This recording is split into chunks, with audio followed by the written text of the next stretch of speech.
kayo mag-inat na? Ayan. So, bago tayo umitra sa ating klase, tayo muna ay magdasal. So, tayo muna nakatay tumayo. Amen.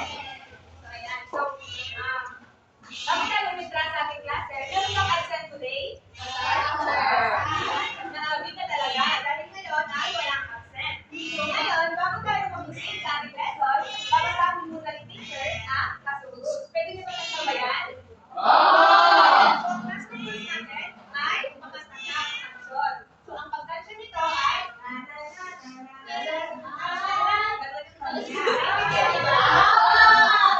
sabayan ni teacher na 1, 2, 3, go! Eyes on teacher, be quiet, be quiet. Listen attentively, please don't keep still, keep still. Very good. So, ayan. So, bago tayo mag-proceed sa ating lesson, naalala niyo ba yung discuss natin last time? Kung sino nakakapagsabi ng discuss natin last time, ay bibigyan ni teacher ng reward. Gusto niyo ba yun? Ayan. So, ano yung discuss natin last time? It's all about? Annalisa? Our discussion is all about the following symbols po, which is yung greater than and yung equal to the church. Very good. So, bibigyan natin si Annalisa ng prize. So, ayan. So, ang discuss natin last time is all about comparing the values of Philippine peso, which is, ito yung mga greater than, less than, and equal to. So, ngayon, bago tayo mag-proceed, kung talagang naiintindihan nyo yung lesson natin yesterday, magpapakita si teacher ng flashcard. Kung sino ang unang makakapagsagot, ay bibigyan talaga ni teacher ng reward. Gusto nyo ba yun? So, dito, ipapakita ni teacher, titignan nyo lang kung anong ginamit na Philippine symbol. Ayan. So, ang nauna dito ay 5 at saka 10. Anong ginamit na symbol? Ang taas ng kamay. Go. Less than 4. So, 5 is less than 10. Very good. So, ayan.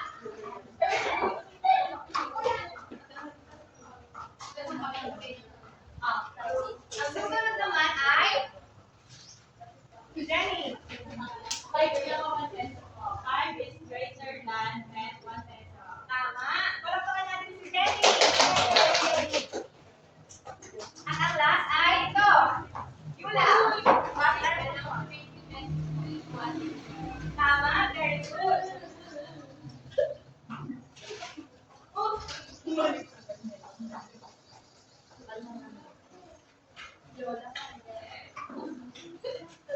So, bago tayo mag-proceed sa ating lesson, babasahin ko na ni teacher ang ating objectives na ito yung goal natin na magtutunan natin at the end of the lesson. Pwede mo samahan si teacher? Ang una ay identify sentence.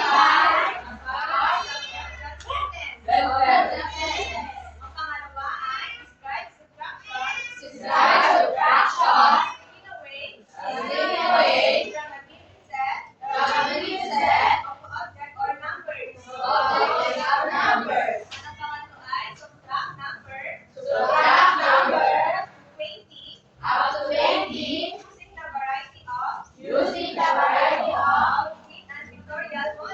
complete and pictorial models. At ang panghuli ay practice the use of subtracting in real life situation. Very good. So, bago tayo mag-start sa pinaka-lesson natin, gusto nyo ba kumanta muna?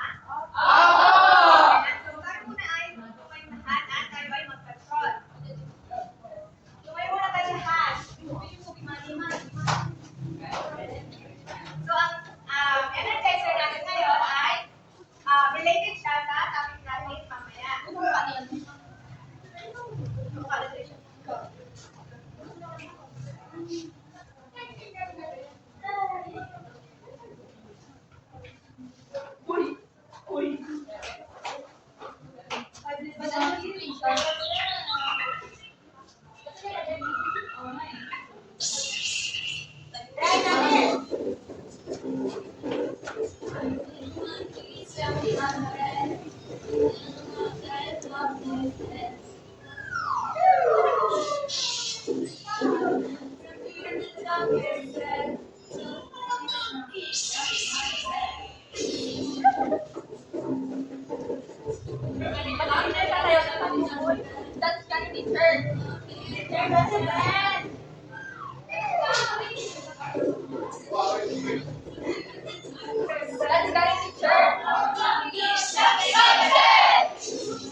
bang monkey? Hindi. So, ayan, that's good na. Dapat, always natin i-remember na dapat natin i-follow yung mga sinasabi ng elders natin. Dahil ito ay nakakabuti para sa atin. So, sa unang video kanina, di ba, 5 yung monkey? Tapos, sila ay tumatalon. Kung sila ay tumatalon at isa ay nakulog, ilan na lang ang natira? At paano naman nung 4 nang tumatalon at ang isa na naman ay nakulog? Ilan na lang ang natira? No, ang 3 ay tumatalon ulit. At nakulog ang isa, ilan na lang ang natira? Dalawa po. Yun, yung dalawang tumatalon ulit, paulit-ulit, at nakulog na naman ang isa, ilan ang natira? Isa. At ang natira na lang ay? Isa. Kung siya ay tumatalon ulit at siya ay nakulog, ilan na lang ang natira? So, sa video na yun, ano yung na-observe ninyo? Pabawas na, pabawas na ganito ay?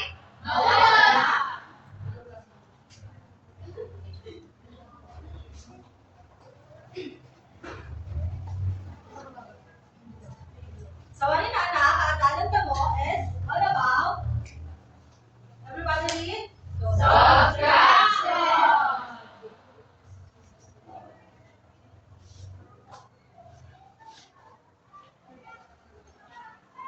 So, subtraction means taking away a number from another number. No, makita mo iti si subtraction, ibig kasi din ibalita, kat mamawas at mo, nin numero sa sayan numero. Sige ba? Basawan mo yung amin?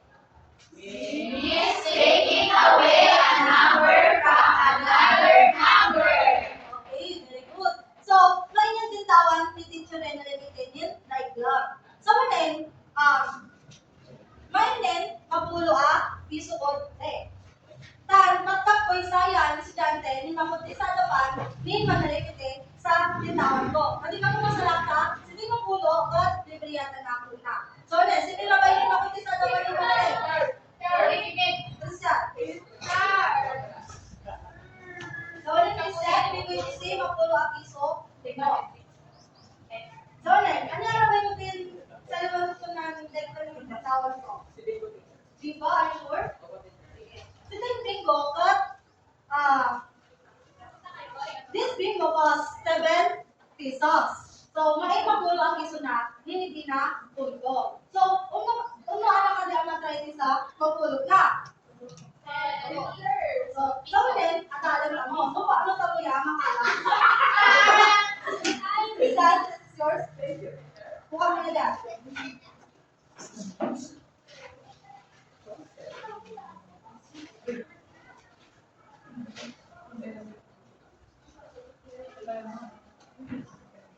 Si Christian, God, maen, umakwata na? Ang si Bingo is, ang sabi yan? 7 pesos. Anak, tandaan mo yun, na si same sign is our subtraction sign. Yung ganda. Sa ngayon, kukumpute natin siya. Mamilang tamo pa sa gamot tamo ni Napulo?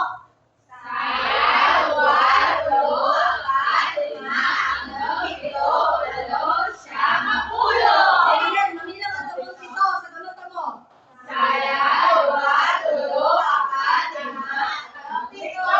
Kung gano'n na yan, sa gamot tamo. So, susunod natin Christian is 3 pesos.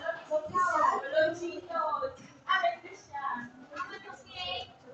Christian, magkuha natin sa Lucas Christian Tinel? 18 Christian. So, ulit,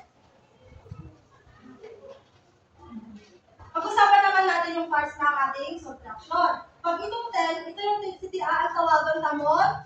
Mean. So, mean is the number from which another number is subtracted or taken away. Si 10, CTA, kilim. Hindi sa taagay, CTA, bawasan tamo. Nakala ko yun, anak? Sumunod naman, si 7. Si 7 is, ang tawagan tamo yan? So, very good. City ay bawas tamo kung nan win. Very good. And then the last one is the 3. Ito yung 3 na tawag natin siya difference. So, pag sinabi natin difference, city answer dito sa problem natin, subtraction problem natin. Maliwanag ba yun? Mga bata? Okay. Alam mo yan, painitan na akong kasyon, din, kumusto, itis kakatalag ka mo. Ano ba yung kayo na kasyon? Sige, huwag na mapagat namin. Bitawan niyo sa kasyon is subtraction. So, una, mga junior ko sa teacher, payong mo, sunod. Okay? 1, 2, 3, go! To subtract a number is to take away. Subtract a number is to take away. You know when to subtract and when to start the difference. To subtract a number is to take away. Okay? Sabakan. 1, 2, 3, go! To subtract a number is to take away. To subtract a number is to take away. You know when to subtract and minus sign of difference. To subtract a number is to take away. Magkakaman lang ito kumatra. Buong naman naman siya. Sa mga naman,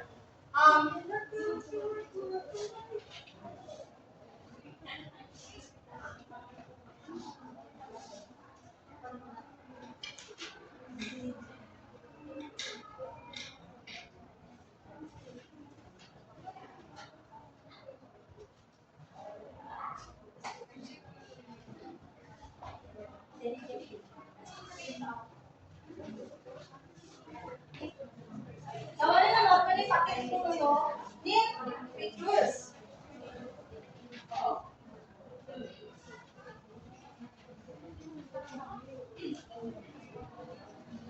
Ito ay mainit. So, una, illustration ka mo, mainit. Hindi dapat ito.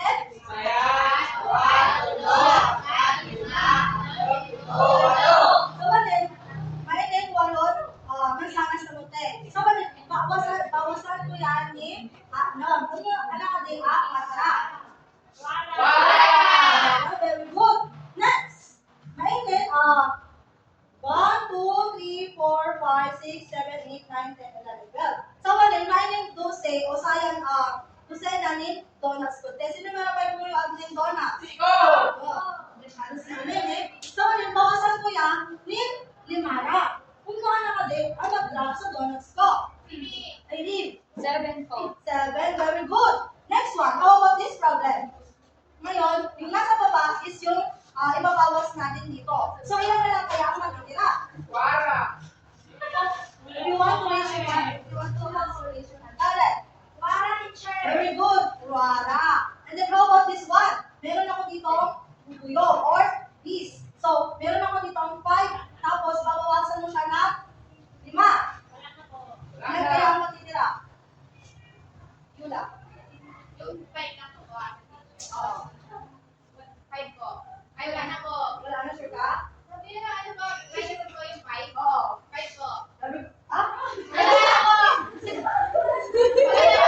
Ayan, yula. So, ang sagot dito is 0.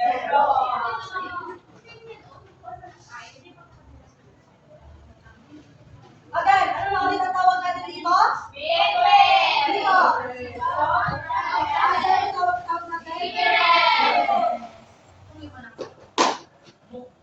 Tama na, tabiran mo na tapos sa akin na natanong mo, magkakaroon tayo ng group activity.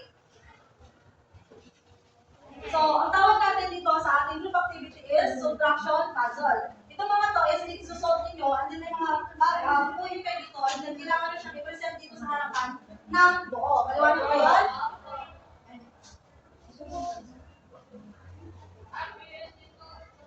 This will be the picture. This will be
shit lang. Okay, one. Nakalong tayo sa kailangan, ha?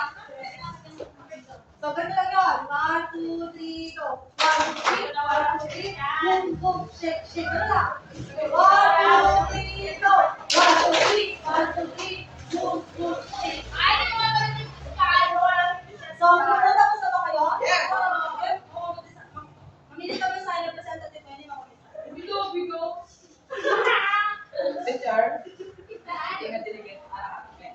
Sa una, 2 minutes go equals 8. Dalawa, again score 1. Sunod, 12 minutes 7, 5. Next, 8. 11 minutes 8, 3. Then 9 minutes 3, 6. Then tapos next teacher, 18 minutes 1, 17. 12 minus 5, 7. And 16 minus 3 is 13. Tapos 20 minus 10 equals 10. And 9 minus 5 equals 4. 3 minus 1 equals 3. And 12 minus 12 equals 0. So, ang natin teacher is ice cream. Oh, very good. So, group 1, bigyan naman natin sila na ang galing-galing ka. Alam mo, ano yun? 1, 2, 3, go! 1, 2, 3, ang galing-galing mo! So, group 1, sa'yo lang na kayo. Ito yung message. Then, group 2. So, group 5.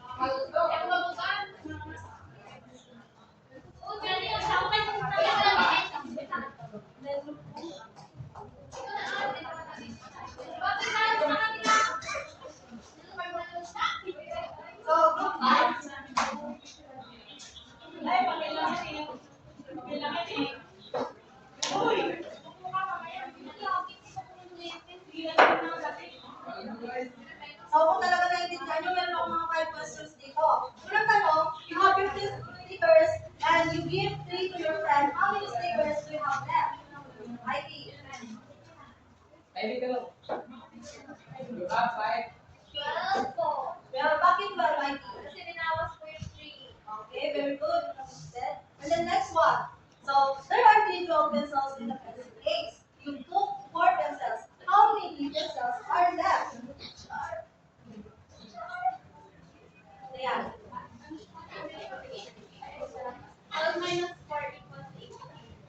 Good. Next one. You have 18 pesos. You spend 5 pesos on food. How many pesos do you have left? Siguro naman.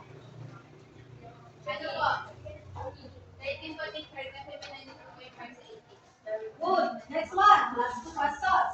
You have 9 books on the bookshelf. You took 2 books. How many books are left? Hindi siya name. Okay, 7. Very good.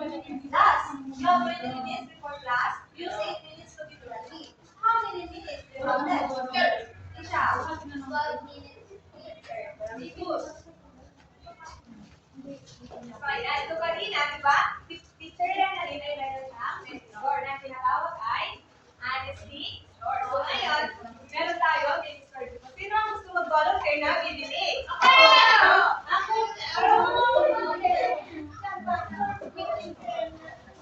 yung Juana, meron siyang 20 pesos. So, ano ang bibili ni Juana dito? BB colors. So, sa tingin niyo magkano ang BB colors? 12. Ayan. So, binili ni Juana yung BB colors. So, sinuklian ko siya. Binigay niya sa amin yung 20. At yung sinukli ko sa kanya ay 15 pesos.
Ay, hindi naka-record.